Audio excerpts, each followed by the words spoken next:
Selamat pagi, salam sejahtera untuk adik-adik sekalian. Jadi, pelajaran kita kali ini tentang kesetimbangan benda tegar. Kita khususkan di momen inersia. Baik, adik. Yang dimaksudkan dengan momen inersia adalah kecenderungan sebuah benda mempertahankan bentuknya ketika sedang berotasi atau disebut dengan kelembaman. Momen ini bisa juga diartikan sebagai besaran pada sebuah benda dalam mempertahankan kecepatan sudutnya. Kita tahu di kecepatan linier, kecenderungan untuk mempertahankan bentuknya itu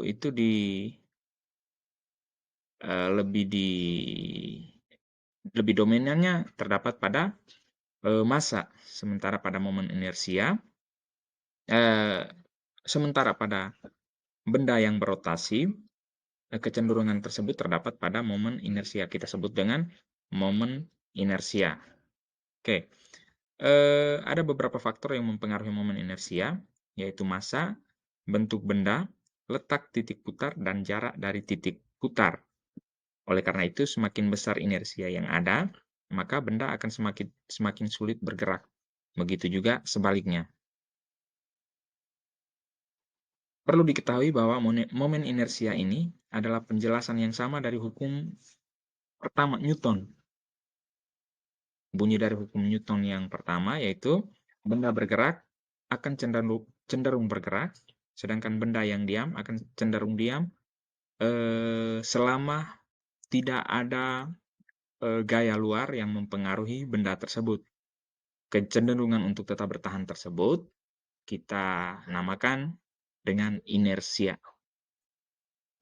Untuk menemukan rumus momen inersia pada benda titik, rumusnya adalah hasil kali antara massa dengan kuadrat jarak benda terhadap sumbu putar, atau digambarkan I sama dengan mr kuadrat. Ingat, I sama dengan mr kuadrat,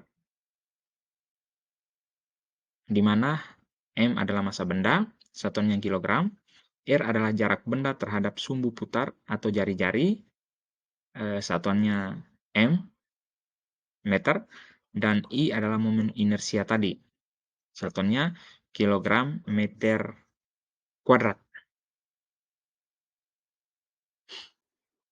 Sementara rumus untuk momen inersia benda tegar secara umum digambarkan sebagai berikut. I sama dengan K mr kuadrat. K itu adalah konstanta. Nah, setiap benda memiliki kategori benda tegar, memiliki konstanta yang berbeda-beda. Yaitu misalnya, yang pertama silinder padat, konstantanya setengah. Bola pejal, konstantanya 2/5. Batang silinder dengan poros di tengah, konstantanya 1/12. Silinder tipis berongga, konstantanya 1/2. Bola tipis berongga, konstantanya 2/3. Batang silinder dengan poros di ujung, konstantanya 1/3. Oke, dari rumus di atas, selanjutnya kita akan melatih keterampilan Anda. Kita masuk ke latihan soal. Soal ini akan dikerjakan, kemudian Pak akan mengirimkan jawabannya setelah adik-adik mengumpulkan jawaban terlebih dahulu. Nah, setelah ini akan ada video untuk pembahasan dari jawaban-jawaban soal ini. Baik, selamat pagi. Salam sejahtera untuk adik-adik sekalian.